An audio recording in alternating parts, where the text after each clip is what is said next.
دوستو، انسان کے لیے 5 طرح کے عالم ہیں، یعنی کہ 5 طرح کی دنیا ہے۔ نمبر 1، عالم ارواح۔ نمبر 2، عالم دنیا۔ نمبر 3، عالم برزخ۔ نمبر 4، عالم حشر۔ اور نمبر 5، عالم آخرت۔ ہر انسان کو ان سب سے گزرنا ہے۔ حالانکہ یہ بات الگ ہے کہ ہر ایک جگہ پر رہنے کا وقت الگ الگ ہوتا ہے۔ اللہ پاک نے انسانوں کو ایک دنیا سے دوسری دنیا میں جانے کے لیے الگ الگ وجہ پیدا کی ہیں، جیسے کہ عالم ارواح سے عالم دنیا میں آنے کی وجہ ماں باپ ہوتے ہیں، اور عالم دنیا سے عالم برزخ میں جانے کی وجہ موت ہوتی ہے، اور عالم برزخ سے عالم حشر میں جانے کی وجہ سورہ اسرافیل، اور عالم حشر سے عالم آخرت میں جانے کی وجہ ایمان یا کفر ہے۔ دوستو، آج کا ہمارا موضوع عالم برزخ ہے، جس میں ہم جانیں گے کہ عالم برزخ کی یہ زندگی کیسی ہے، یہاں پر لوگ کیسے رہتے ہیں، لوگ یہاں پر کیا کھاتے پیتے ہیں، اور کیا دنیا کی زندگی بھی لوگ یہاں پر یاد رکھتے ہیں۔ آج ہم انہی سوالات کے جوابات قرآن اور حدیث کی روشنی میں جاننے کی کوشش کریں گے۔ دوستو، عالم برزخ کی اہمیت کا اندازہ اس بات سے لگائیں کہ اس سے پہلے بھی 2 عالم ہیں اور بعد میں بھی 2 ہیں۔ نبی کریم صلی اللہ علیہ وسلم کی حدیث مبارکہ ہے کہ اگر اللہ کے نزدیک دنیا کی کچھ حیثیت ہوتی تو مچھر کے پر کے برابر بھی اس میں سے کسی کافر کو پانی کا ایک گھونٹ بھی نہ پینے دیتا۔ بحوالہ ترمذی شریف۔ یعنی اندازہ کریں کہ جس عالم دنیا میں ہم موجود ہیں اس کی اہمیت کیا ہے۔ خیر، دنیا اور آخرت میں موجود جو عالم ہے وہ برزخ کہلاتا ہے۔ برزخ کا لفظی معنی ہے آڑ یا پردہ۔ انسان کی موت سے لے کر قیامت میں اٹھنے تک کا فاصلہ برزخ کہلاتا ہے۔ یعنی اگر یہ کہا جائے تو یہ وہ مقامات ہیں کہ جن میں موت کے بعد حشر تک روحیں حسب مراتب رہتی ہیں۔ اس میں تمام انسانوں اور جناتوں کو موت کے بعد رہنا ہے، اور عالم برزخ ہماری دنیا سے بہت بڑا ہے۔ برزخی زندگی دنیاوی زندگی سے بہت لمبی ہے، لیکن وہ بھی ایک دن ختم ہونی ہے۔ اللہ پاک سورہ مومنون میں فرماتا ہے، اور ان کے آگے ایک آڑ ہے اس دن تک جس میں یہ اٹھائے جائیں گے۔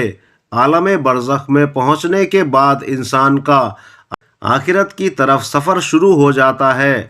حضور صلی اللہ علیہ وسلم نے اس بارے میں فرمایا، بے شک آخرت کی سب سے پہلی منزل قبر ہے۔ اگر قبر والے نے اس سے نجات حاصل کر لی تو بعد کا معاملہ بھی آسان ہوگا، اور اگر اس سے نجات نہ پا سکا تو بعد کا معاملہ زیادہ سخت ہے۔ بحوالہ ابن ماجہ۔ دوستو، جب روح عالم برزخ میں پہنچتی ہے تو اس میں بھی 2 مقام ہیں۔ ایک کا نام علیین ہے جس میں نیک روحوں کو رکھا جاتا ہے، اور دوسری جگہ کا نام سجین ہے جس میں بدکار یا کافر روحوں کو رکھا جاتا ہے۔ تمام روحیں قیامت کے دن تک یہیں پر رہیں گی، اور پھر قیامت کے دن اپنے حساب و کتاب کے بعد اپنے اصل مقام یعنی جنت یا دوزخ میں داخل ہوں گی۔ روایت میں آتا ہے کہ انسان کی وفات کے بعد قبر میں روح کو پھر سے جسم میں ڈال دیا جاتا ہے، جہاں پر منکر نکیر سوال و جواب کریں گے۔ اگر سوال کے جواب صحیح دیے تو پھر آسمان سے آواز آتی ہے، میرے بندے نے سچ کہا، اس کے لیے جنتی بچھونا بچھا دو، اسے جنتی لباس پہنا دو، اور اس کے لیے جنت کی طرف سے دروازہ کھول دو۔ قبر کے اندر ہی جنت کی طرف دروازہ کھل جائے گا، اور وہاں اسے ہوا کے جھونکے اور خوشبو بھی آتی ہوں گی، اور جہاں تک نظر جائے گی اس کی قبر کو پھیلا دیا جائے گا۔ لیکن اگر سوال کے جواب صحیح نہ ہوئے تو پھر اس کے لیے قبر میں ہی جہنم کا بچھونا بچھا دیا جاتا ہے۔ جہنم کی گرمی اسے ہر وقت محسوس کروائی جائے گی، اور اس کی قبر اتنی پتلی اور اتنی چھوٹی کر دی جائے گی آپس میں دھس جائیں گی۔ اسی طرح اعمال کی روح ہے تو 2 خوبصورت نورانی فرشتے روح کو علیین میں چھوڑ دیتے ہیں، اور اگر اعمال برے ہوں تو 2 ڈراونے نکیلے دانتوں والے فرشتے برے انسان کی روح کو سجین میں ڈال دیتے ہیں۔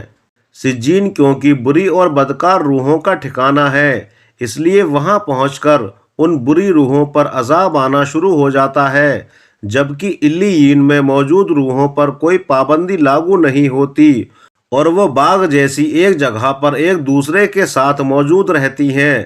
نیک روحیں علیین میں ایک دوسرے کے ساتھ رہتی ہیں اور ایک دوسرے کو پہچانتی بھی ہیں، جبکہ سجین والی بدکار روحیں قید و بند میں مبتلا ہو کر عذاب کا مزہ چکھتی ہیں۔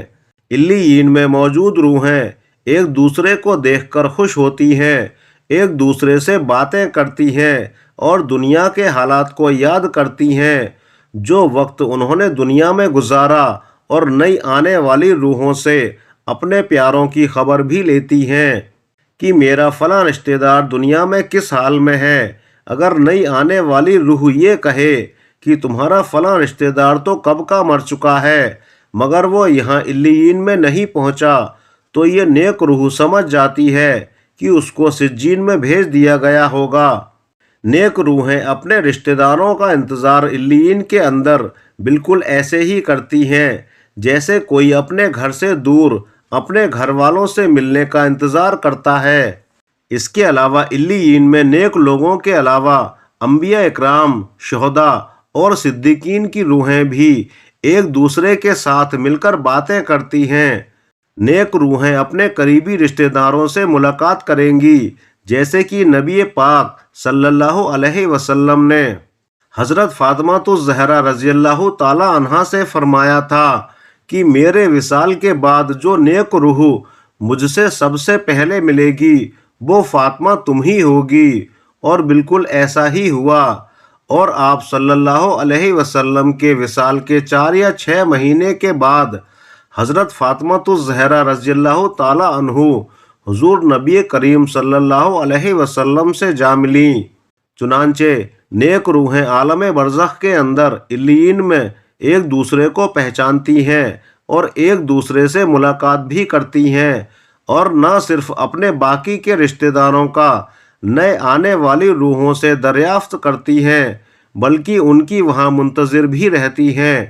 دوستو، یہ یاد رہے کہ عالم برزخ میں روحیں عالم محشر قائم ہونے تک رہیں گی، یعنی کہ قیامت کے دن تک روحوں کا قیام عالم برزخ میں رہے گا، اور قیامت ہی وہ دن ہوگا جب روحوں کو جسموں میں ڈال کر اٹھایا جائے گا، پھر حساب کتاب کے بعد جنت یا جہنم میں ڈال دیا جائے گا، اور پھر وہی مستقل ٹھکانہ ہوگا۔ حضرت عبداللہ بن عبید رضی اللہ تعالی عنہ سے مروی ہے کہ مردے کو جب قبر میں رکھا جاتا ہے تو وہ بیٹھ جاتا ہے اور جنازے کے ساتھ آنے والے قدموں کی آواز سنتا ہے۔ سب سے پہلے اس کی قبر اسے کلام کرتے ہوئے کہتی ہے، اے ابن آدم، تیرا برا ہو، کیا تجھے مجھ سے ڈرایا نہیں گیا تھا؟ کیا تجھے میری تنگی، وحشت، ہولناکی اور کیڑے مکوڑوں کا ڈر نہ دلایا گیا تھا؟ یہ میں نے آج کے لیے تیار کیے ہیں، تو بتا تو نے میرے لیے کیا تیاری کی؟